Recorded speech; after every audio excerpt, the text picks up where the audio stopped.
Ages of Rock. Yes. What is happening, man? We're in Nashville, Tennessee. It's beautiful today. Nashville, Tennessee. It is a nice day. I'm glad it didn't rain because I got lucky. I drove in yesterday. Yeah. And right after I pulled my trailer under, because we use my PA system here. Yeah. Right after I pulled under the overhang, it started coming down. Man. Started coming down. I'm telling you, everybody's been getting hit with some crazy stuff. I don't know. I'm glad it's beautiful today, though, everybody. And last night, what about that? That was incredible. Oh, my gosh. Rare Hair. The only thing, in my opinion, that would have made Rare Hair any better is having Tyson there. Oh, yeah. We missed him a lot. I missed having Tyson. Yeah, yeah. And I don't know that I'm going to get to see him this time when I'm in town. Yeah. He's crazy. He's all over the place. It's a hard-working guy, That man. is the most talented musician that I know. He's crazy, and he's brought together a lot of people with that community, and, just the kind of the culture he's built to everybody getting together is amazing, and it was just so fun. And I'm looking at your list here of people that are coming, and the 1140 slide. Sorry, everybody that's listening right now doesn't know this, but that guy, Roy Cathy, blew the roof off the place last night. He did. It was incredible. I told him when he came off stage, I was like, I don't even want to talk to you right now. That was, it was so great. I have to follow you. I know. It was so cool, man. It was, and he's a talented dude, and he's down to earth. I just love it. And but everybody was awesome. Tyler Warren was amazing. Christopher Williams doing drums, he was amazing. So Christopher is always amazing. Yeah. He's insanely talented, and it's so crazy to see him on stage, and then you talk to him, and they're just like the most down to earth people you've all of you guys have been so down to earth. It's fun, and we get to see each other. Everybody's busy and crazy and got stuff going on, so it's a great time to get together. And we missed Tyson last night, but anyway, I'm excited to talk to y'all. This is ROCKNPOD. This is the 5th time I've been a part of it, so I think I've been at every one of them. I don't think I've missed one, and in some capacity, I was either on a panel for songwriting and publishing, or I was here behind the scenes, or I performed or something. And I just love what they've done. It's getting bigger every year. The word got out a couple of years ago, and it just started kind of growing. And I'm really proud of them for everything they've done in Nashville. Then seeing Chris and Aaron that started it off, just doing their podcast and stuff, and then they had an idea, and this thing has really blossomed into something amazing. So can't say enough good things about it. It's really fun. We get to see each other. I get to see you. Right. You know? We got our kind of yearly get together. So that's amazing. And I'm excited. Lots of crazy stuff going on with Tora Tora right now. One thing that I wanted to promote is I've been doing a lot of acoustic things. I appreciate the podcasters for helping me get the word out to everybody. We did a Best of the Rest record last year for the 35th anniversary that we've been promoting. It had 4 new singles on it, and then it had some outtakes of recordings that people may had not been familiar with before. So it was really fun putting that one together. So we're kind of pushing that one. There was 4 singles off the record. If you guys haven't heard it, it's Go Where the Love Is, Little Girl Blue, Neptune Society, and Trip the Light Fantastic was the very first one that we let out. And we were kind of following, there was a couple of people we were following suit of, you do a full project, and then you let out a couple of singles, and you do a couple of videos, and we're like, did anybody listen to the rest of the record? We worked on this whole 11 or 12 song thing, and wrote some other songs, some outtake stuff, and we were like, did they hear the whole picture, the stuff that we were working on? And we actually saw Tesla had got in a kind of a routine almost of, they were just letting singles out. And so we said, hey, why don't we try that? We'll just let a couple of singles out and see if people respond to them. So that's kind of where we've been with that. And so we can't believe it. From May of last year to right now, in May, we're just a few weeks away, was our 35th anniversary of the first album. And it's still the same 4 guys. And we jumped on stage last year in April, and we just said, this is crazy. It's the same 4 dudes from high school that are playing these songs and writing stuff, and we're still crazy about it, man. I'm still excited. Keith and I talk to each other a lot, and we still love being creative with each other, just trying out new ideas, and we've got a lot more experience now to write songs about, things that we've gone through in life. It's kind of funny as you're getting older thinking about all that kind of stuff, and we've been like high on the mountaintop with each other, and we've gone down in the valley a couple of times where where we felt like You know, especially when things like about your health and stuff like that. Oh, yeah. Patrick kind of had a health scare back in 2016. Thank goodness he went in for something and they caught it very early, and so he's made a full recovery of all that kind of stuff. And, you know, as soon as he got the green light that he was okay, he just said, I want to go play. I don't care if it's 5 people or 500 or 5,000 or whatever. Let's go jam. And we jumped on the Monsters of Rock when we did that, 2017. And it was just like, you know, your tribe of people, man. Larry and them have created an amazing community and culture, just kind of like we're doing here in Nashville with the ROCKNPOD thing, but they have the Monsters of Rock, and it's almost like a family reunion when everybody gets on there. They wait all year long to get together, and they go see all their favorite music. And for us as musicians, we're fans, too. We get to catch the guys that are busy on the road all the time and check out their shows. And this past one was insane. I'm telling you, man. Tesla was amazing. Extreme always does a great show. But I saw a couple of bands that I got excited about. Massive Wagons, they were one band that I saw. That guy was super energetic. He was killer. And I just saw Ace a second ago. Man, LA Guns blew the ship up. I'm not kidding. They were so good. I heard a lot of good reports about them. I waited until a little time had passed after, and I wrote Tracy on, commented under one of his things. I was like, they're one of our favorite memories because it was us and Dangerous Toys and LA Guns. We went on tour together. And we tore it up, man. I'm not kidding. They were doing, it was during the Cocked and Loaded era, and they were doing like 2,000-seat arena theaters, and every night was sold out packed. The record was taken off, you know, Ballad of Jane and all that stuff had blown up on MTV, and it was so fun. I mean, to this day, I still talk to Jason McMaster all the time. I mean, I still love him. Dude, oh, man, that guy's very big. You talk about Tyson going everywhere. Jason's singing for everybody.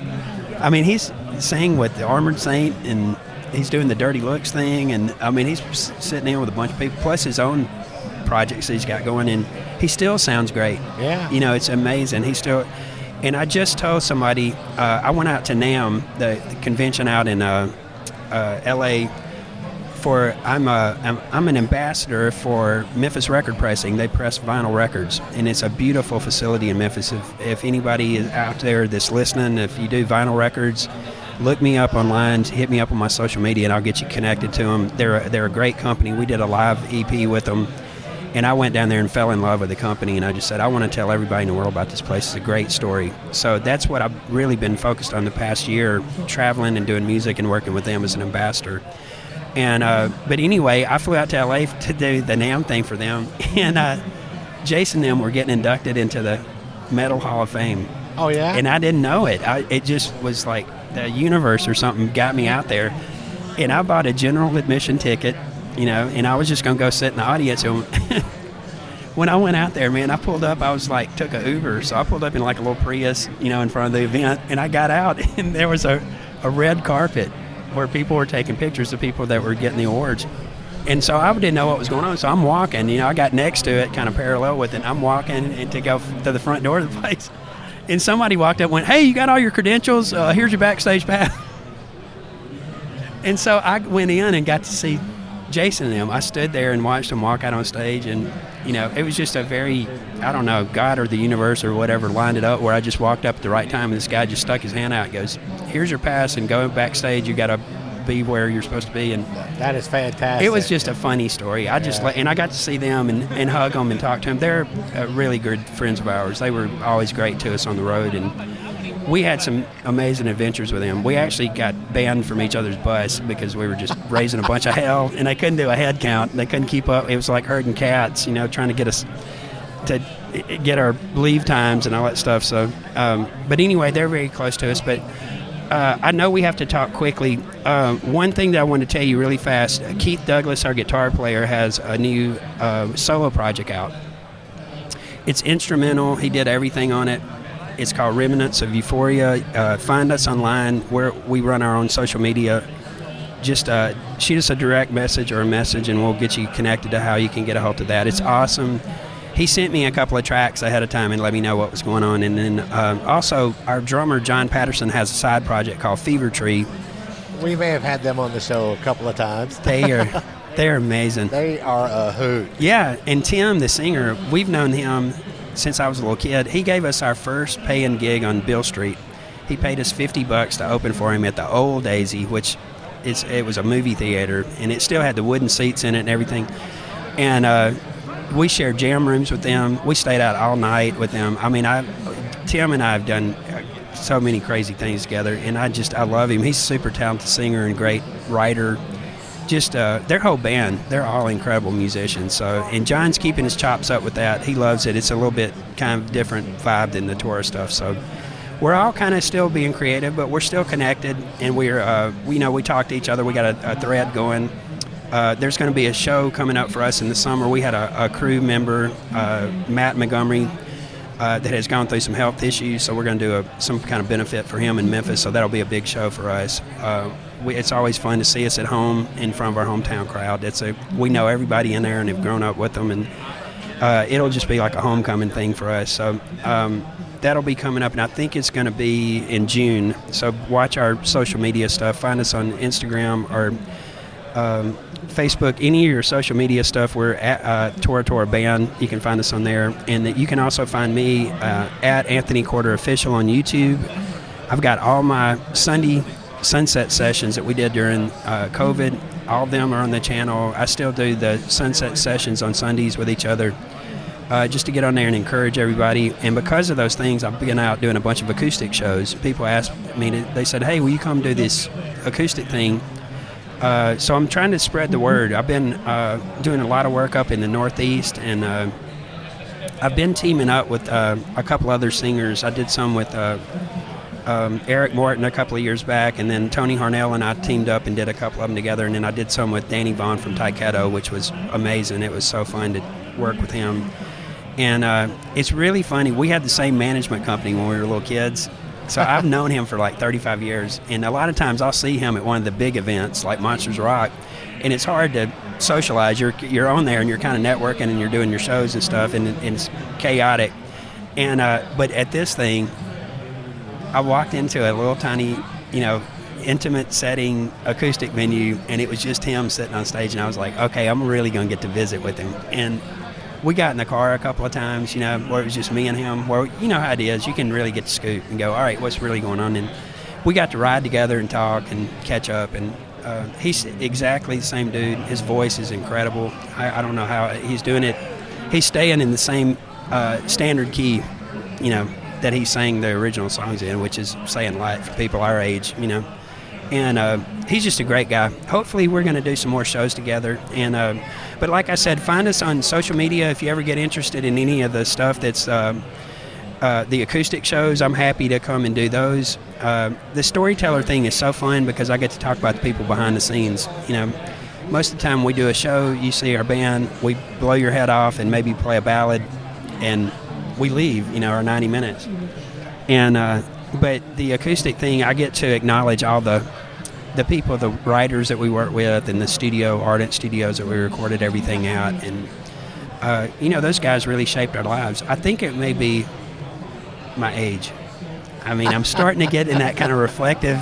I told my wife a couple of years ago, I was teaching full-time at the SAE Institute. I was their entertainment business chair, and I looked at her and I said, I think I'm having my moment, man. I was like, I don't want a convertible, but I want to go sing. Like, all three of my boys were gone to college.